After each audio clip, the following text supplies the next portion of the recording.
Hey guys, Mike Gatti here with another episode of Real Estate on Record, and we got Steve Zalunardo in town. Let's go. Let's go. Should I wear my sunglasses in this one? No, No. I don't think so. You look like one of those guys How that do I should. look like? I you look know? like a loser. So it's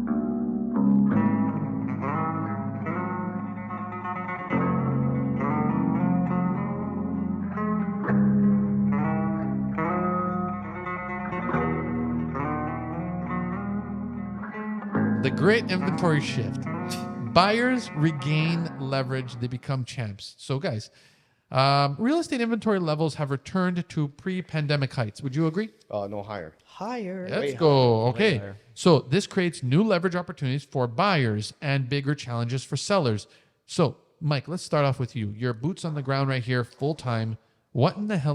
Why do buyers regain leverage again? Because they have so many options, and there's not very few, but there's a lot less qualified buyers that are able to move forward.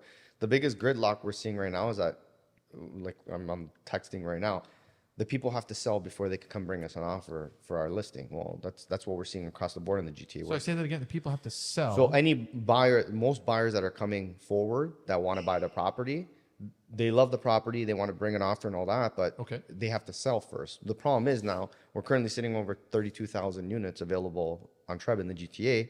Typically we would see like 17, 18,000 units. Now we're at 32,000. Double. Yeah, they can basically go pick any house, but they have to get their house sold first. Well, the issue is in today's market is getting your house sold. So if you're a cash buyer or you're a first-time home buyer or you've sold your house, you're golden right now because So what's the current inventory trend? Can I put Sorry, some Steve. Yeah, go contrast ahead. on my? So just to contrast what 32,000 units mean, because it may not mean anything to you. 18,000 units is a bad market. You're at 32,000.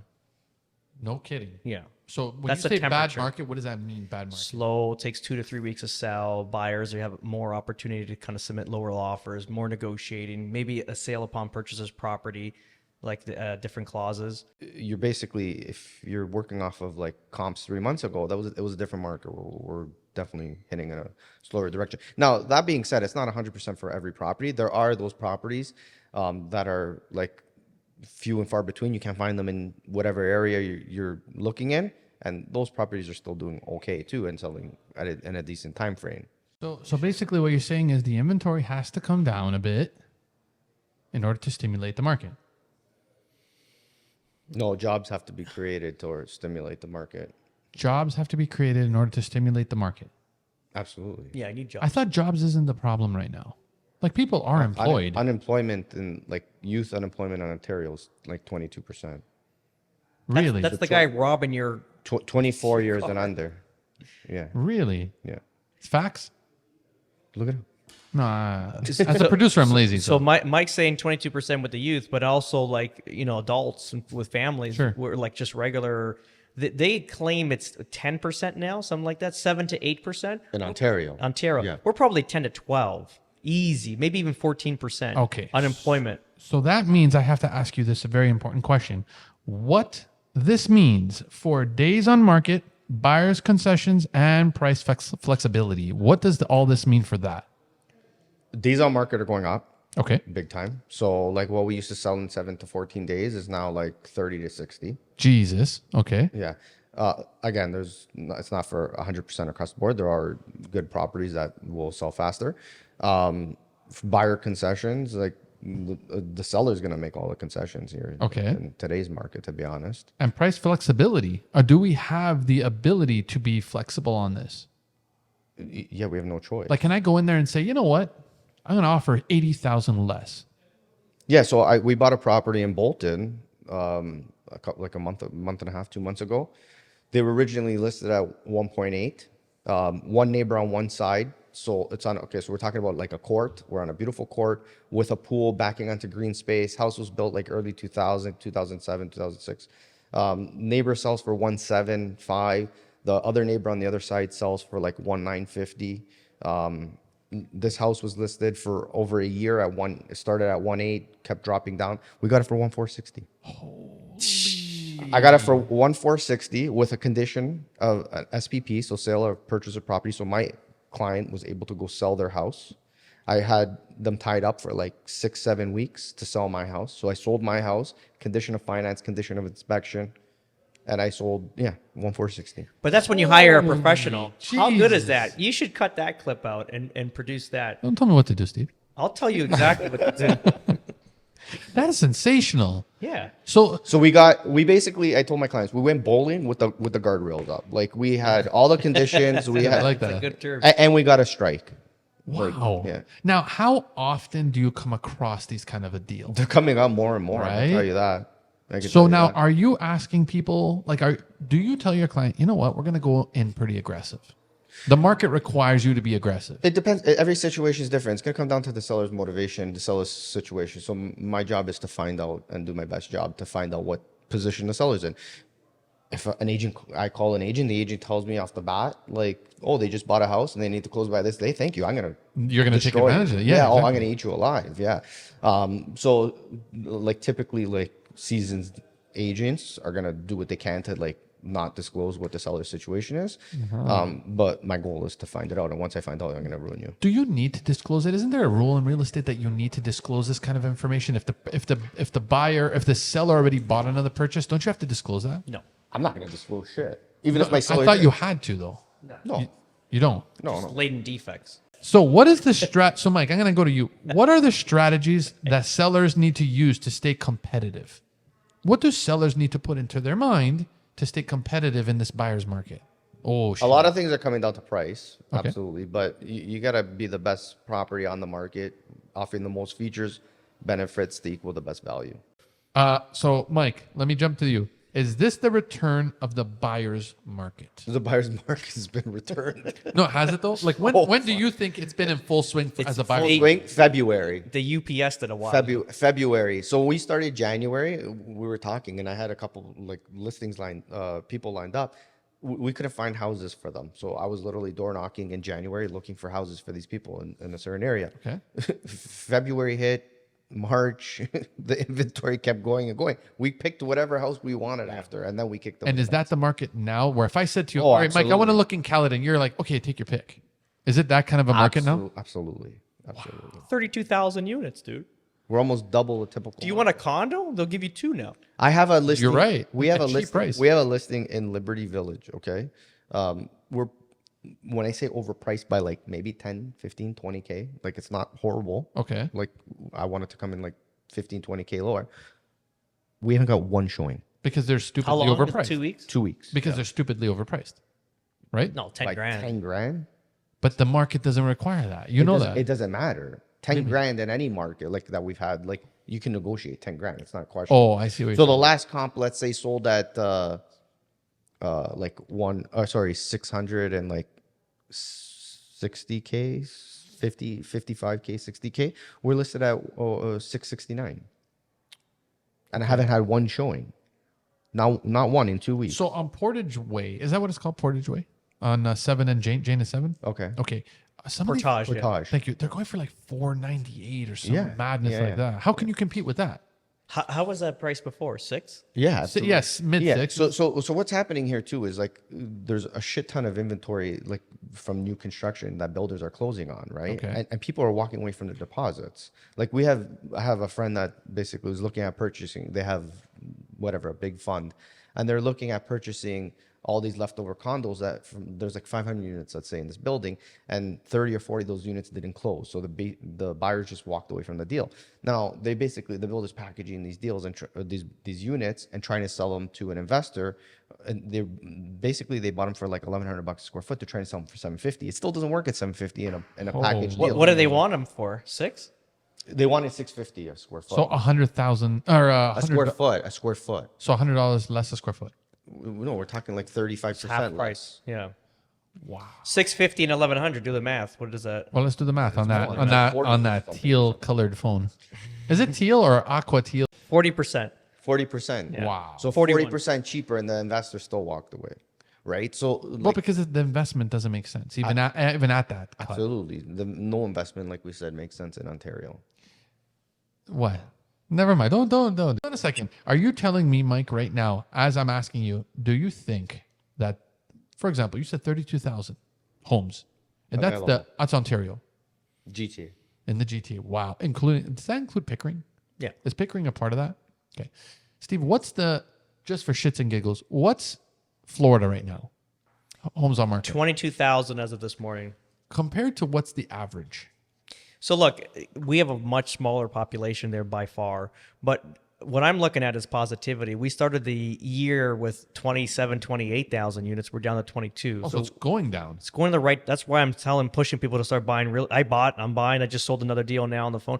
You got to start buying now. The market's going to go.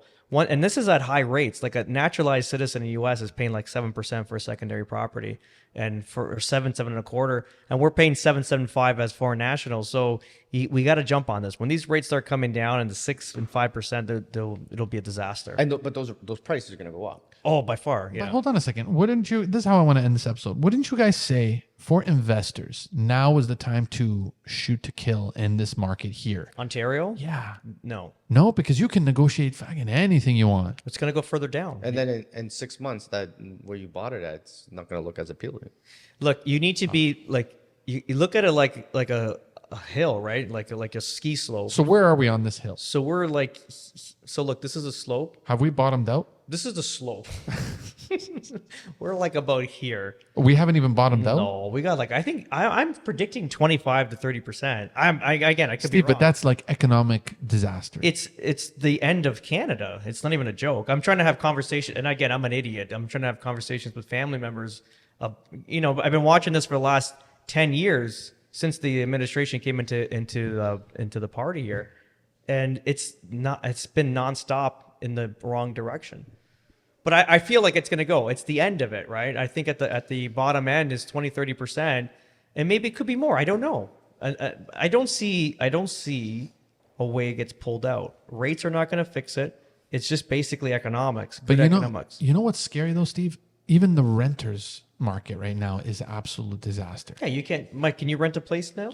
So the problem is right now with renters, like we're phasing out the mom and pop landlord. Okay, so what's happening is we have institutional investors that have come in, and the condo buildings. We haven't sold a condo, like condo sales, and I'm tying this into rent, but we haven't sold a condo in 2 years. So basically, they launched the building, they get 75% of their sales, and now these builders start building the building. Well, we haven't done that for 2 years. So what the builders have now done, instead of selling them as condos, they've switched gears and turned them into purpose-built rentals. Exactly. So now they're building these purpose-built rental towers. Now, That's your buddy. That's my buddy, yeah. Now, how many of them do we need? We're only gonna need so many. Well, how many of them are there? I don't even know. Talk to any construction worker that does high rise. I can guarantee you, like 60% of them, 70% of them are only working on purpose-built rentals. And that market's gone already. Yeah. Yeah, so that's what's prolonging the death of that market right now, to be honest. So now eventually they're not gonna continue building purpose-built rentals for the next 10, 15 years like we saw the condo boom for 20 years. So now that's another conversation. But where do these workers go to work? But we'll talk about that later. Now they turn into purpose-built rentals. I'm going to rent out a condo in the city of Toronto right now. I have a tenant come up to me. She's like, "What can you offer me?" I go, "I'm going to give you the unit for this price." And great. She goes, No. She goes, "So this is what's happening." So I went to this purpose-built rental. My son lives in there. He referred me to go talk to their sales staff. So I went to go talk to them. They're willing to offer me 3 months free rent, $1,000 cash, and they're going to give my son $1,000 just to sign up. How do I compete? Can we do the fast math on that just to kind of see what they're actually getting per month after? So what was the I got 4% It was better. about 2,300 a month. So $2,300 a month times 3 is $6,900. So if you're doing 2,300 times 12 minus 6,900 divided by 12 is 1,725. So they're realistically getting 1,725. They're supposed to get 20. So they're showing 2,300 on paper. Why? Because if they got to sell the building, it looks like they're making the money, but they're really getting 1,725 a month. Wow. For the first year. For the first year. Holy. It's a loss. But also, if they want to flip the building, it's a good way to flip the building. And like they want to obviously get people into the building because it's vacant. Yeah, and they don't want to screw with the amount, the number. So 17 is where the market's at. So they just give you 3 months up front, and it works till 1725. But on paper, when you sell the building or you're looking at your past comps, oh no, that unit rented for 23. So it's a manipulation. Guys, I've known you for a very, very long time, and I have been doing this podcast with you for a very long time, and I have 1,000 questions. I can only imagine how many questions people have watching this. Like, I'm sure that they're petrified. Like, this is scary stuff that you guys are Well, a saying. lot of people, to be honest, a lot of people that we're talking to, like some of them are seeing it, but other ones like are just Are they in denial? I would call it whatever you want. They just think like Ontario, Toronto comes back all the time, so it's like something's gonna save this, right? But will, okay, so That's will what, it? what Mike said. That's liberal thinking. I've encountered. Like, again, Never mind. Execute Edit. Don't worry. But what Mike just said there was literally, I heard that by 3 people. A client of mine buys a property in Florida. Brings his cousin with him. Same thing. It's gonna come back. It has to. I'll go, but tell me something. I don't know. Like, I'm not being objective. I want to know. Give me something, some hope. What's gonna save it? Yeah. Now going back to like the condo and the construction, it's like we've been booming since the early 2000s in condo builds, right? New construction, single family residential home builds have been going through the roof for the last 25 years. Okay, well now like we just said, we're coming to the end of this condo phase, let's say, and new construction again, low rise single family homes haven't sold at the high rate that we were used to again for the last 24 months.